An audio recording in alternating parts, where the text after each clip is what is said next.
The dismissal. The viewing platform of the Galactic Assembly stretched across an entire moon. Ambassador Chen Wei stood at the entrance, looking out at the massive structure that housed representatives from over 300 civilizations. The building itself seemed alive, with walls that shifted colors based on the mood of the occupants inside. Right now, those walls pulsed with shades of purple and silver, colors Chen had learned meant anticipation mixed with dismissal.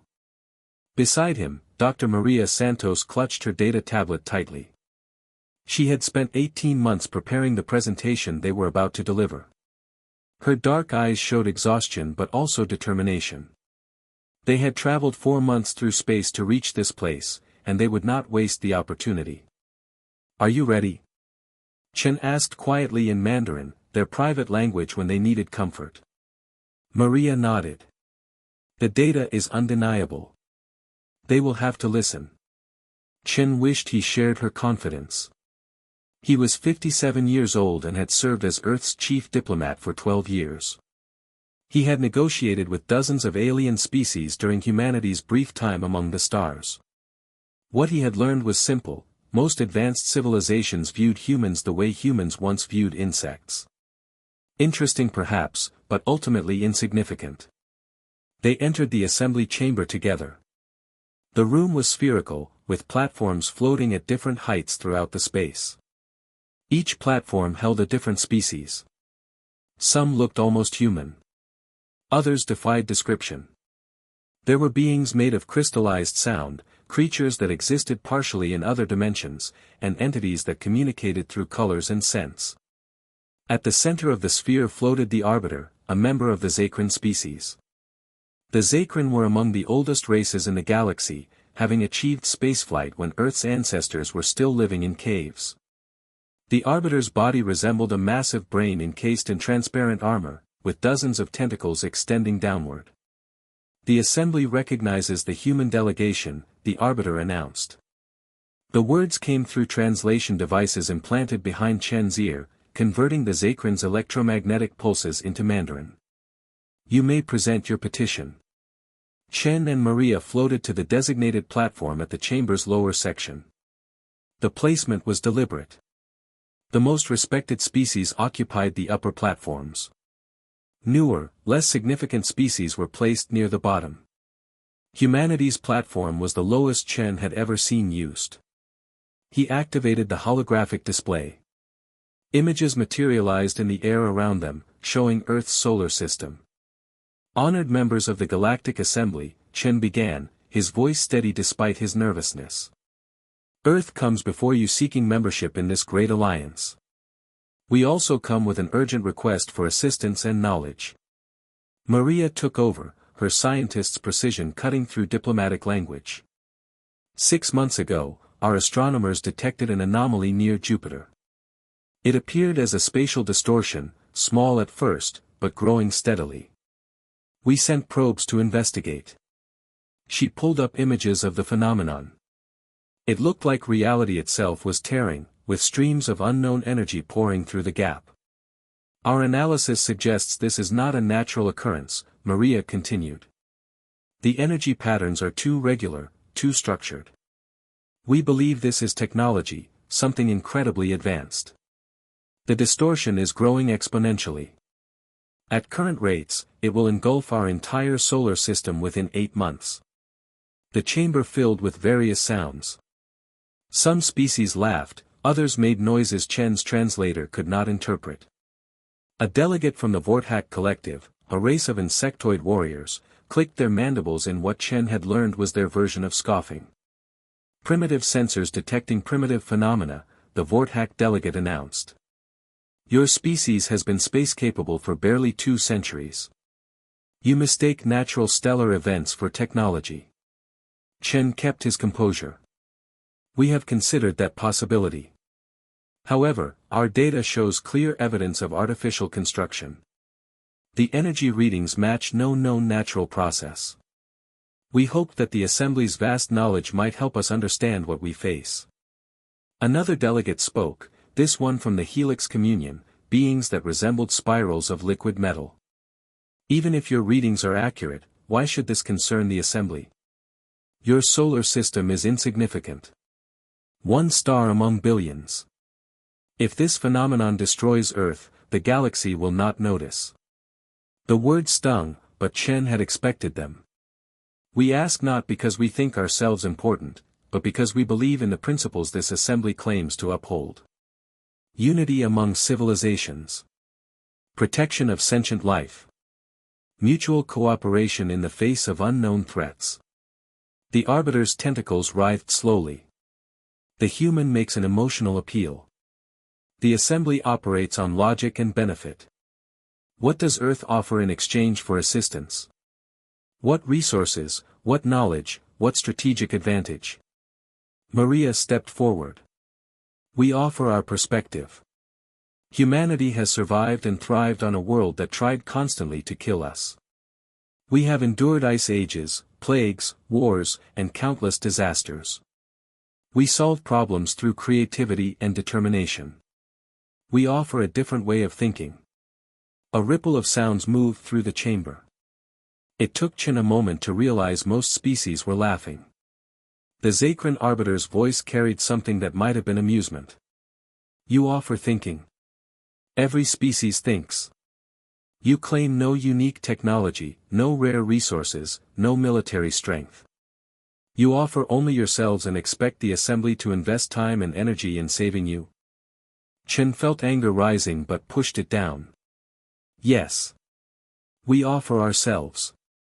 And we hope that somewhere in this assembly, someone remembers what it was like to be young and vulnerable. Someone remembers needing help. A new voice entered the discussion. It came from one of the highest platforms, where the most ancient species resided. The speaker was a member of the Eternal Chorus, beings of pure energy that had transcended physical form millions of years ago. When they spoke, reality itself seemed to vibrate. The humans show courage in coming here, the Eternal Chorus representative said. But courage without power is merely noise. We have observed your species since you achieved spaceflight. You are chaotic, violent, and short-lived. Your civilizations rise and fall within what we consider moments. You have not earned the assembly's time. Maria's hands trembled. Chen saw her data tablet shaking. She had worked so hard, sacrificed so much to prepare their case. To have it dismissed so completely was devastating. But she maintained her dignity. Then we ask only for information. If you have encountered similar phenomena, please share that knowledge. We will handle the rest ourselves. The arbiter consulted with other senior delegates through channels Chen could not perceive. After several minutes, the arbiter spoke again. The assembly has reached consensus. Earth's petition for membership is denied. Your request for assistance is denied. Your request for information is denied. This chamber has concluded that investing resources in humanity presents no benefit to the galactic community. Chen felt the words like physical blows. Why? He asked quietly. Why refuse even basic information? What does it cost you to share knowledge? A delegate Chen did not recognize answered. They looked like a floating geometric shape that hurt to observe directly. Because knowledge is power, and power must be earned. You wish to stand among us as equals, but you have accomplished nothing worthy of equality.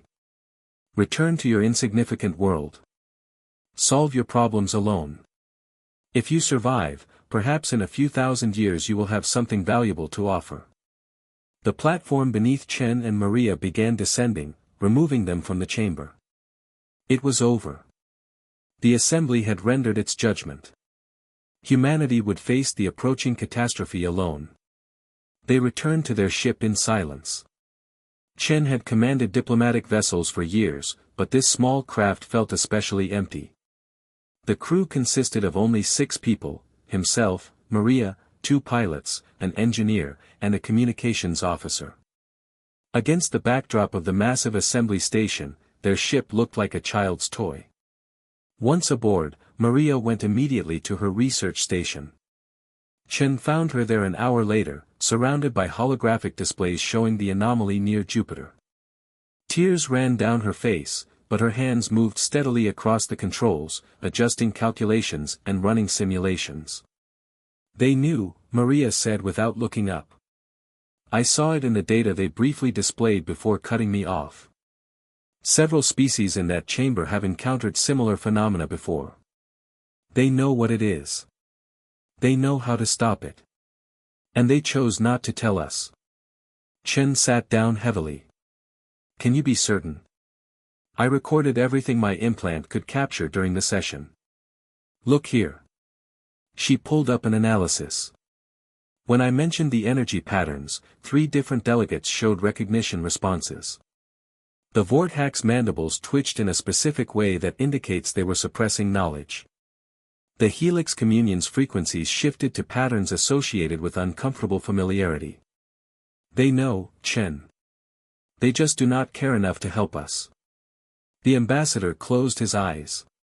He had served Earth faithfully for decades. He had always believed that if humanity could just prove themselves worthy, they would be accepted among the stars. The assembly had taught him otherwise. Worthiness was not measured by character or determination. It was measured by power and age and resources. "What do we do now?" he asked. Maria wiped her tears and straightened her shoulders. "We go home. We tell Earth what happened. And then we save ourselves, because clearly no one else will." The journey back to Earth took 4 months. During that time, Chen sent detailed reports to every relevant government and scientific institution. The news spread quickly. Humanity had been rejected and dismissed by the galactic community. Some people responded with anger, others with despair. But many responded with determination. By the time Chen and Maria arrived back in Earth's orbit, things had changed. The anomaly near Jupiter had grown larger, now visible to amateur telescopes as a strange shimmer in space. But humanity had not been idle. Scientists from every nation had joined forces to study the phenomenon. Engineers had designed new probes with more sophisticated sensors. Mathematicians had developed new models for understanding the energy patterns. Chen attended an emergency meeting of Earth's Planetary Council the day after his return. Leaders from every nation gathered via holographic link. The Chinese premier spoke first. "Ambassador Chen, Dr. Santos, we have reviewed your reports. The Assembly's rejection was clear. We now understand that humanity stands alone. The question is, what do we do about it?" Maria stood to present her findings. "While traveling back, I continued analyzing the data. I believe the anomaly is not a natural phenomenon or a weapon. I think it is a device, something constructed with a specific purpose. The energy patterns suggest it is scanning our solar system, measuring something." "Measuring what?" asked the European Union's Secretary General. "I do not know yet. But here is what concerns me most." Maria displayed new calculations. "The device is not just growing. It is accelerating. My original estimate of 8 months was wrong. At the current rate, it will engulf Earth in less than 3 months." The room erupted in panicked voices. The American president raised her hand for silence. "Dr. Santos, you said you think it is a device. Do you believe we can communicate with it? Shut it down?" "Possibly. But we would need to get much closer. We would need to send people, not just probes. Someone who could make decisions in real time, adapt to whatever they find." Chen felt a cold certainty settle over him. "You are describing a suicide mission. Anyone who gets that close to the anomaly might not return." Maria met his eyes. "Yes. But if we do nothing, everyone dies anyway. At least this way, we have a chance." The Brazilian representative leaned forward. "Who would volunteer for such a mission?" "I will," Maria said immediately. "I understand the phenomenon better than anyone. I should be the one to go." Chen shook his head. "If you go, I go. We went to the assembly together. We should face this together."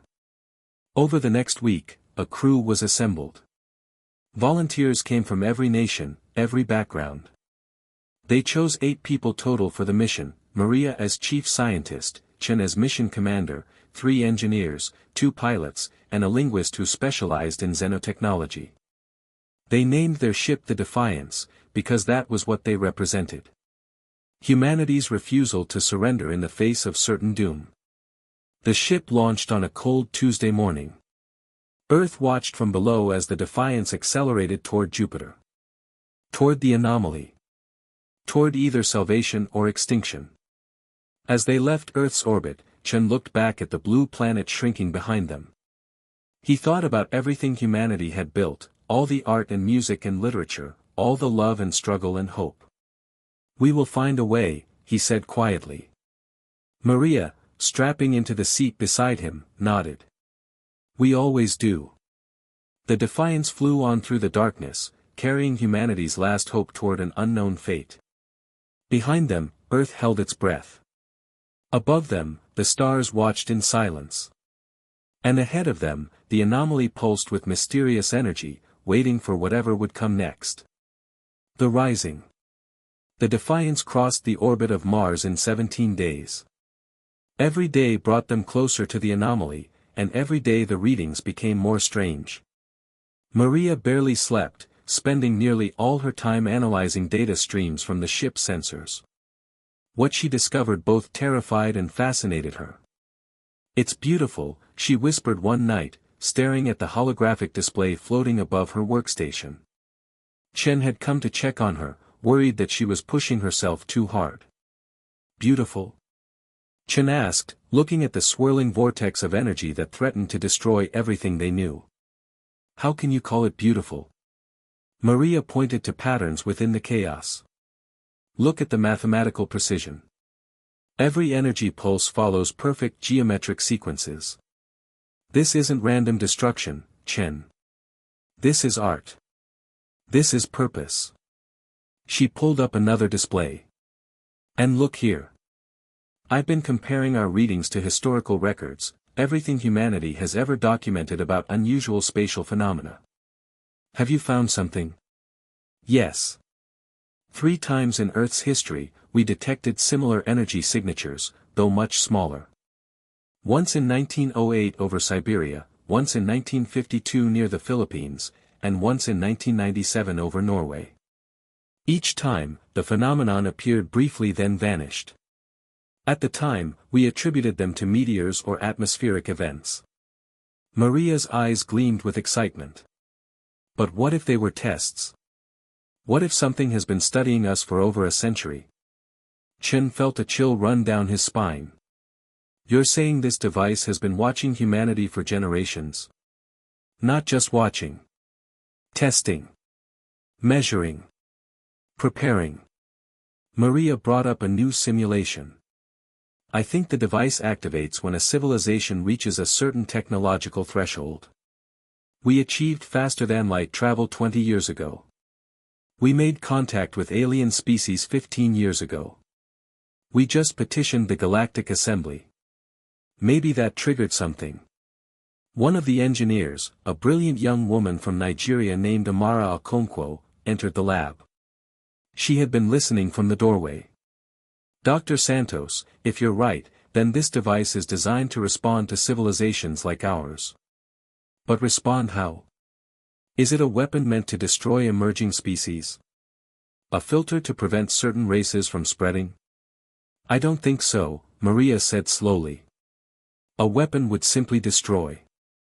This device is doing something more complex. It's measuring, analyzing, evaluating. I think it's testing us." Chen sat down heavily. "Testing us for what?" "That," Maria admitted, "I don't know yet. But I intend to find out." The Defiance reached Jupiter's orbit 3 weeks after leaving Earth. The gas giant loomed enormous in their view screens, its storms and bands of color churning endlessly. But the crew barely noticed Jupiter. Their attention was focused on what hung in space nearby. The anomaly had grown massive. It stretched across a region of space larger than Earth itself, a tear in reality that pulsed with colors that shouldn't exist. Standing near the viewing port, Chen felt his mind struggle to process what he was seeing. The device seemed to exist in more dimensions than his brain could comprehend. "We're receiving a signal," announced Yuki Tanaka, their communications officer. "It's not electromagnetic. It's something else, something I've never seen before. The device is sending information directly into our computer systems. Can you block it?" Chen asked, worried about contamination or viruses. "No, and I don't think we should," Yuki said, her fingers dancing across her console. "It's not hostile. It's more like an invitation. The device wants us to understand it." Maria rushed to Yuki's station. Together, they worked to decode the incoming data. It took hours, but gradually patterns emerged. The device wasn't communicating in language or mathematics as humans understood them. It was communicating in pure concepts, ideas transmitted directly into their systems.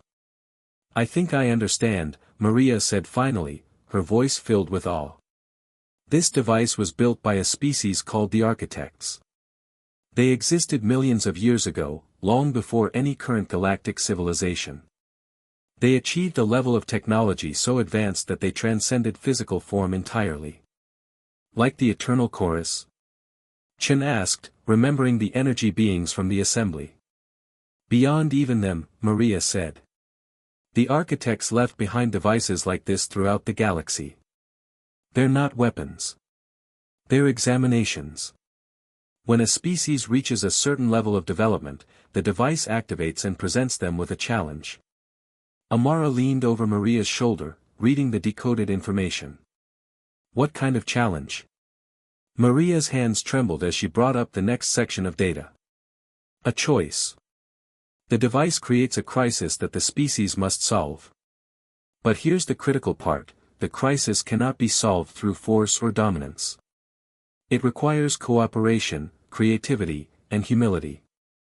Species that respond with violence or arrogance fail the test. The device destroys them. And species that pass?" Chen asked quietly. "They're invited to join something greater. The architects left behind knowledge, technology, and access to dimensions of reality we can't even imagine. But only species that prove themselves worthy through their response to crisis are granted access." The crew stood in stunned silence. Finally, Chen spoke. "So when we went to the Galactic Assembly asking for help, when we showed humility and willingness to cooperate, we were demonstrating exactly the qualities the architects value," Maria finished. "The Assembly didn't just refuse to help us. They showed us what we needed to do, solve this ourselves, but not through conquest or domination. Through unity and cooperation." One of the pilots, Marcus Webb from Australia, frowned. "But we're only 8 people. How can 8 people solve a crisis designed to test an entire civilization?" Maria smiled. "We don't have to solve it alone. We just have to start." She turned to Yuki. "Can you establish communication with Earth? I need to send a message to every scientific institution, every government, every person willing to help." Over the next 3 days, something remarkable happened. Maria transmitted everything they had learned about the device back to Earth. She explained the architects, the test, and what humanity needed to do. The response was overwhelming. Scientists from every nation contributed ideas. Engineers designed new approaches. Even ordinary citizens offered suggestions and support. But Maria realized something was still missing. "The device isn't just testing one species," she told Chen as they studied the latest data. "Look at these energy patterns. The device is connected to a network, linking to similar devices across the galaxy. This isn't just Earth's test. Multiple civilizations are being tested simultaneously." Chen understood immediately. The Galactic Assembly. Some of their species are facing their own devices right now. Exactly. And they're failing, Maria said grimly. The data shows 3 devices in Council space that have gone critical. Those civilizations responded with military force, trying to destroy the devices. It didn't work. The devices are consuming their systems. An idea began forming in Chen's mind. What if we reached out to them? Not to the assembly leadership, but to the smaller species. The ones they dismissed and ignored, just like they dismissed us. Maria's eyes widened. The ones who might be willing to cooperate instead of compete. They sent out messages across secure channels, bypassing official assembly communication networks. They contacted species that Earth had met during their brief time among the stars. The Kelvin Accord, a peaceful race of aquatic beings who lived in the ocean moons of distant gas giants. The Solitary, a species of individuals who had rejected hierarchical government entirely. The Wandering Clans, nomadic peoples who traveled between stars in generation ships. These species had all been marginalized by the assembly. Some had been denied membership. Others had been exploited for resources then abandoned. All of them had reason to distrust the established galactic order. One by one, they responded to Earth's message. The Kelvin Accord had detected a device in their system 3 months ago and had been studying it peacefully, trying to understand rather than destroy. The Solitary had been sharing information about their device across their loose network, crowdsourcing solutions. The Wandering Clans had encountered devices before in their long travels and had legends about the architects. We're forming something new, Chen realized. An alliance based on cooperation instead of domination. Over the following weeks, the coalition grew. Each species contributed their unique knowledge and perspective. The Kelvin Accord understood energy dynamics in ways humans never had, their entire civilization having evolved in the unique environment of ocean worlds. The Solitary brought radical new approaches to problem solving, their decentralized society generating solutions through collaboration rather than hierarchy. The Wandering Clans shared ancient knowledge passed down through generations. Maria coordinated the scientific effort, bringing together minds from dozens of worlds. They worked around the clock, driven by necessity and hope. The device near Jupiter continued to grow, now large enough to be visible from Earth's surface as a strange new star in the night sky. Then came the breakthrough. A solitary scientist named Chorus Questions proposed a radical idea. What if we're thinking about this wrong? We're trying to stop the device, to shut it down. But what if we're supposed to complete it? Maria studied the proposal. You're saying the device isn't finished. We're supposed to add something to it. Look at the structure, Chorus Questions transmitted. There are gaps, places where information should be but isn't. The architects left the devices incomplete intentionally. Each species is supposed to contribute something unique, something that reflects their civilization's character. It was brilliant and terrifying. They would need to interface directly with alien technology millions of years old, technology that could destroy their entire solar system if they made a mistake. But it was also their only chance. Maria designed the interface using insights from all the allied species. It would require someone to physically connect with the device, to merge their consciousness with its ancient systems temporarily. It was dangerous, possibly fatal. But Maria volunteered without hesitation. You've done enough, Chen told her. Let someone else take this risk. It has to be me, Maria insisted. I understand the device better than anyone. And Chen, if this works, when the architects return, they need to see that humanity isn't afraid to sacrifice for others. That's what passes their test. Not our technology or our strength, but our willingness to risk everything for a principle. Chen wanted to argue, but he knew she was right. He helped her prepare for what might be her final mission. The interface was installed on a small shuttle. Maria would fly it directly into the heart of the device. Behind her, the allied species watched from their various worlds. On Earth, billions of people held their breath. This was humanity's moment, not to dominate or conquer, but to show what they truly valued. Maria piloted the shuttle into the anomaly. Reality twisted around her, dimensions folding in ways that defied physics. She activated the interface, and her mind expanded beyond anything she had imagined possible. She felt the device's vast intelligence, the accumulated knowledge of the architects, the questions they had posed to countless civilizations across millions of years. And she understood. The architects didn't want species to be strong or advanced. They wanted species to be wise. They wanted civilizations that would use knowledge to build rather than destroy, that would cooperate rather than dominate, that would sacrifice for others rather than exploit them. Maria added humanity's contribution to the device, every piece of art humans had ever created, every act of kindness, every moment of cooperation and sacrifice.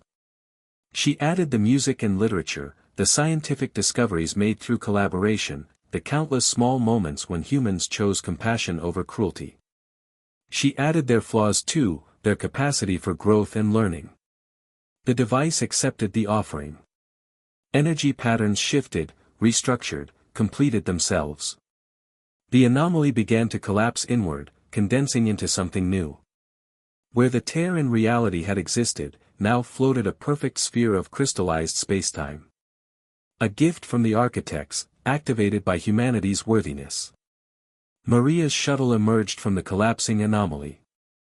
Chen watched from the Defiance as her small craft flew clear, intact and whole. The relief nearly brought him to his knees. Chen, Maria's voice came over the communication channel. They're coming. The architects are coming back. Space itself seemed to fold as beings of pure thought manifested in the solar system. The architects had been watching, waiting to see which species would pass their test. Most failed, destroyed by their own arrogance or violence. But humanity and their allies had succeeded.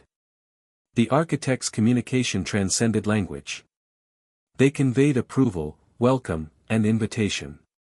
The crystallized sphere contained knowledge beyond anything the Galactic Assembly possessed, technologies that could reshape reality, medical advances that could cure any disease, energy sources that would never deplete, and most importantly, coordinates to other enlightened civilizations scattered across the universe.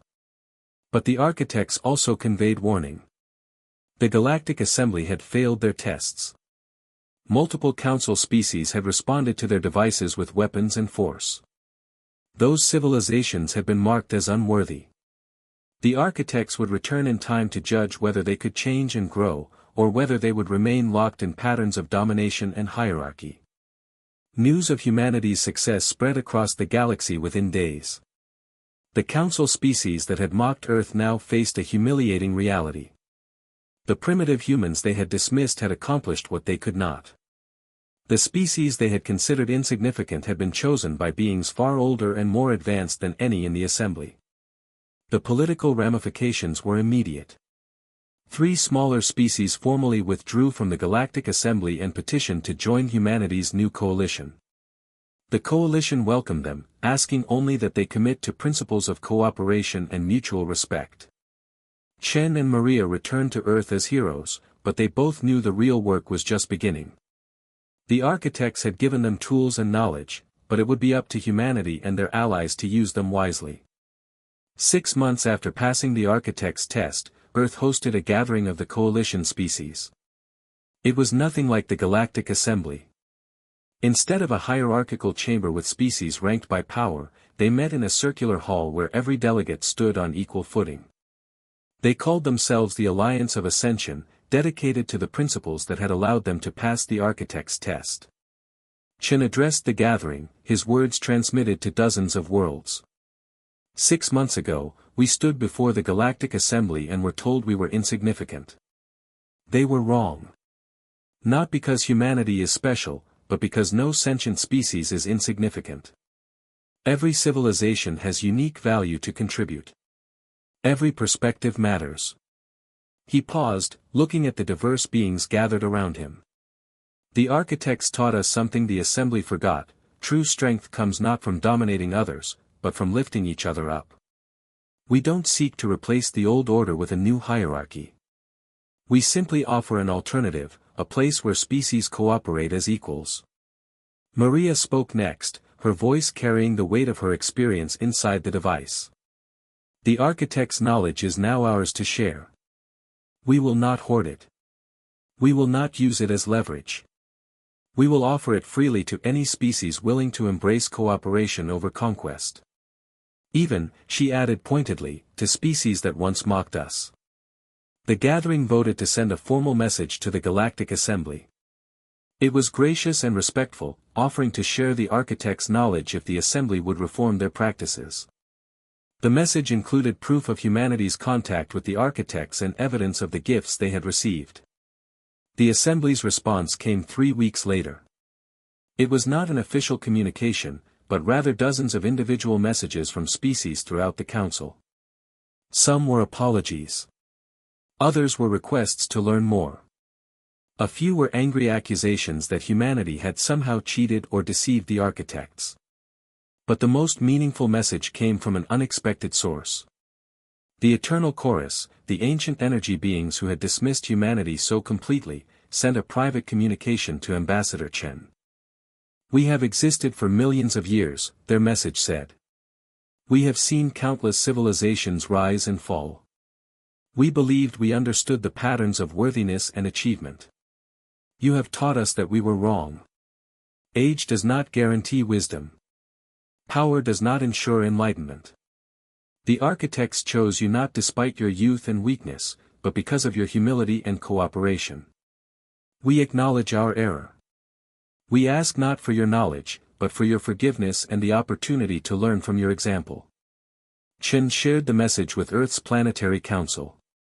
"What do we do?" the American president asked. "Do we forgive them? After they left us to die?" "Yes," Chen said simply. "Because that's what the architects taught us. Growth is possible for any species willing to try. We cannot demand perfection. We can only encourage progress." Over the following year, the Galactic Assembly began to fracture. Not through war or violence, but through choice.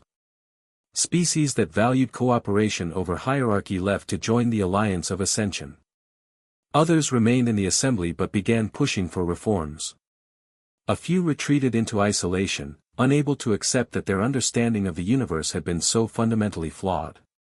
The architects watched from beyond normal space, monitoring humanity and their allies. Occasionally they would manifest to offer guidance or pose new challenges. They had seeded thousands of devices across the galaxy over millions of years.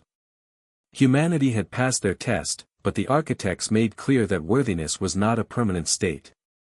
Each generation would need to choose cooperation and humility anew. Maria continued her research, now with access to knowledge that would take centuries to fully understand. She established research centers where scientists from dozens of species worked together, combining their unique perspectives to make discoveries none could achieve alone. Chen remained as humanity's chief ambassador, but his role had evolved. Instead of begging for acceptance, he now helped other species find their own path to enlightenment. The dismissed and the marginalized, the weak and the young, all those whom the old galactic order had left behind.